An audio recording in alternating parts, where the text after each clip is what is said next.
G. Ito ay nangangailangan ng patnubay at gabay ng magulang para sa mga batang manonood.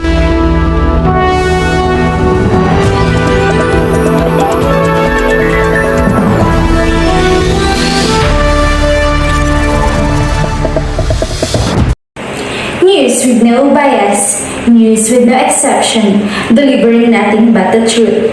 This is Sky News at your service. Hello Philippines and hello world, serving you the hottest and most leading news. This is Mary Grace Galvez, bringing you the Eye on the News. For the national news page of President Corazon Aquino during the joint session of the U.S. Congress, September 18, 1986. Corazon Aquino's speech was based on her and insights on the primary experiences before and after the death of her source husband Ninoy Aquino. Also, it was based on the fact that a Filipino, she was felt devastated about the situation of the country or experiencing more than a decade of political and social oppression. 3 years ago, I left America in grief to bury my husband, Ninoy Aquino. I thought I had left it also to lay to rest his restful dream of Philippine freedom. Today, I have returned as the president of a free people. I'm burying Ninoy, a whole nation mourned him by that brave and selfless act of giving honor to a nation in shame recover its own. A country that had lost faith in future, founded in faithless and brazen act of murder. So, in giving we receive, in losing we find, and out of defeat we snatch our victory. For the nation, Ninoy become the pleasing sacrifice that answer prayers for freedom.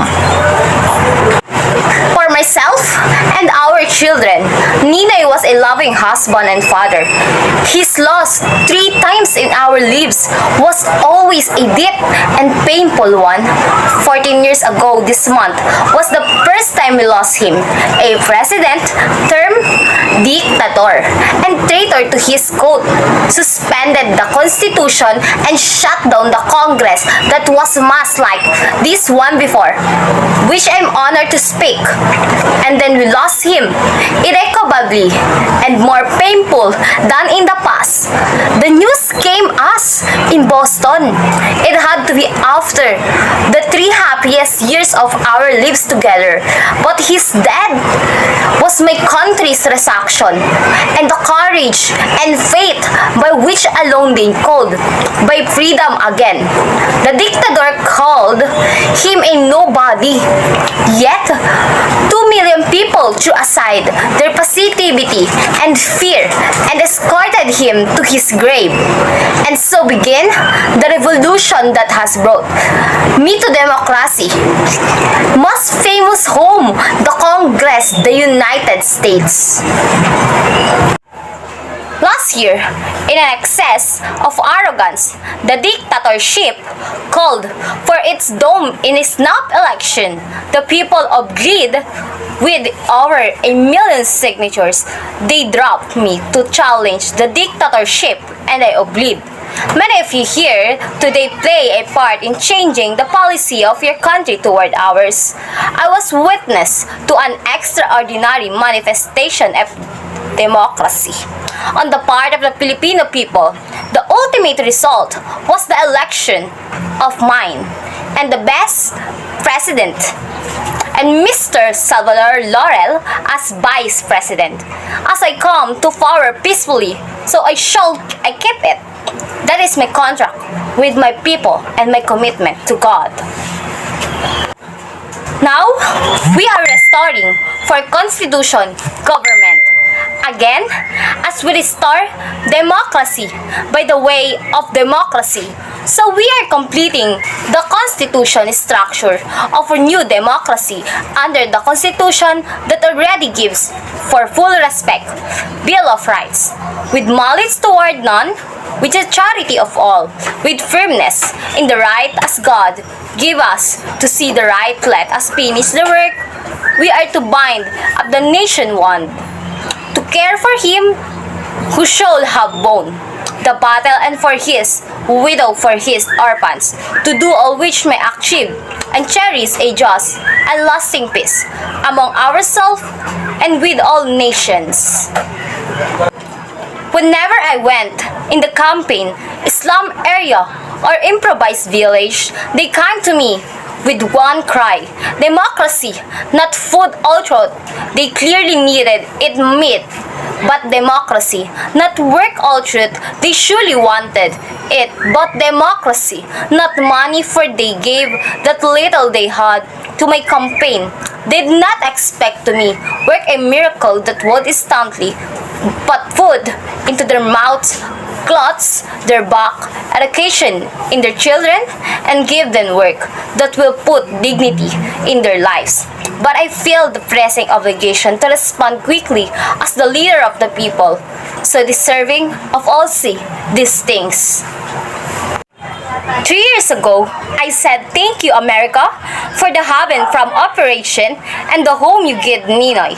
Myself and our children are for the 3 happiest years for our lives together. Today, I say join us, America, as we build a new home for democracy, another heaven for the oppressed, so it may stand as a shining statement of our 2 nations' commitment to freedom.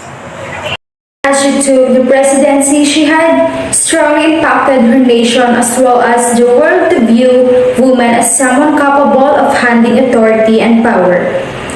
Here is Ms. Dana Peñaloga to provide information about public opinion of President Cory Aquino's speech.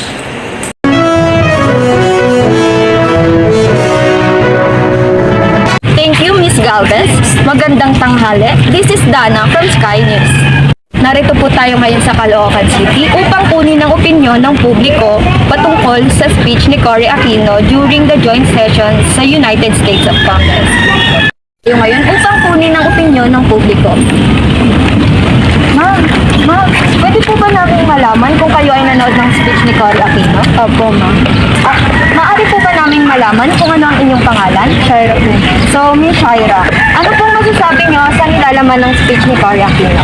Maganda at nakakalakas na loob sapagkat ang kanyang speech ay hindi lamang sa tungkol sa yumaon niyang asawa, kundi tungkol din sa mga Pilipino noong panahon ng martial law. Sapagkat siya ay nalungkot din dahil sa mga nadanas ng mga tao noong martial law. Sa tingin niyo ho, nararapat po ba lamang ang posisyong presidente ay napunta kay President Cory Aquino? Opo, dahil tinulungan niya po tayo upang magkaisa sa mga Pilipino na bawiin ang demokrasyang inalis ni Marcos. Napakaganda po ng sagot niyo, Ms. Shaira, may hugot. Mahalatang tinitingala niya ang ating mahal na presidente. So, saan po ang punta natin, Ms. Shaira? Diyan lang. Yun lamang po sa Caloocan City. This is Dana Peñaloga reporting. Thank you, Ms. Dana Peñaloga. Now we have Derek Onyebres live from Quezon City.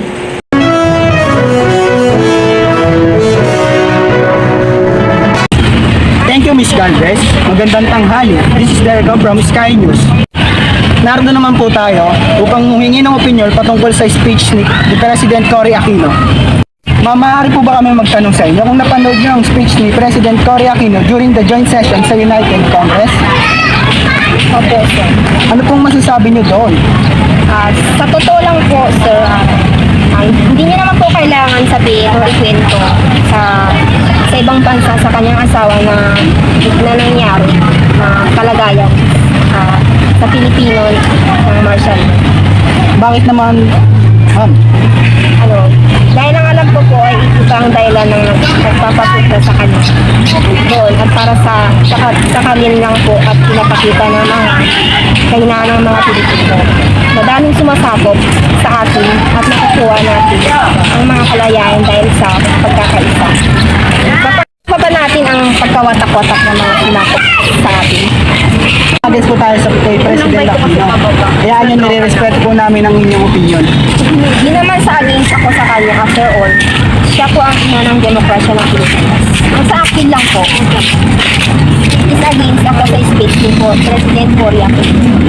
Telling to all people about what happened inside the country. Maraming salamat, ma'am, sa sa inyong pagsagot sa aming katanungan. Naway kayo po ay mag-ingat sa inyong pupuntahan. Ngayon naman po ay hanap tayo ng bagong opinion sa publiko. Ma'am, nanood po ba kayo ng speech ni President Cory Aquino? Hindi po, sir. Wala po kasi kaming time din.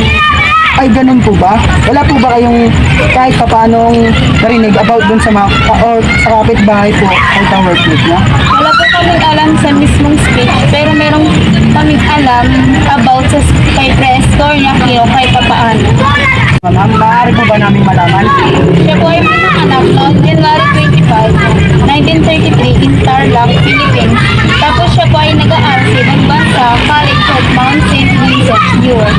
In 1953, with a bachelor degree in both English and Mathematics at pangasawa na pa si Senator Cory Aquino. Meron din po siyang 5 anak at nabalitaan ko din po ay President Cory Aquino, ang kaunang-unang babaeng naging president dito sa Pilipinas.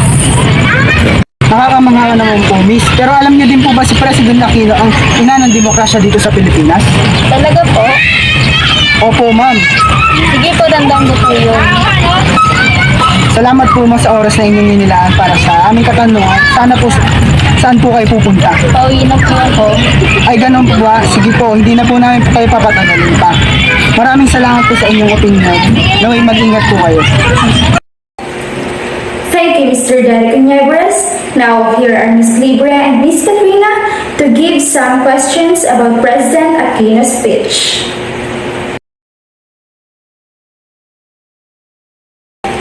Thank you so much, Ms. Libra and Ms. Katrina from Quezon City University and the students of S-Band 1H for the participation and wonderful answers.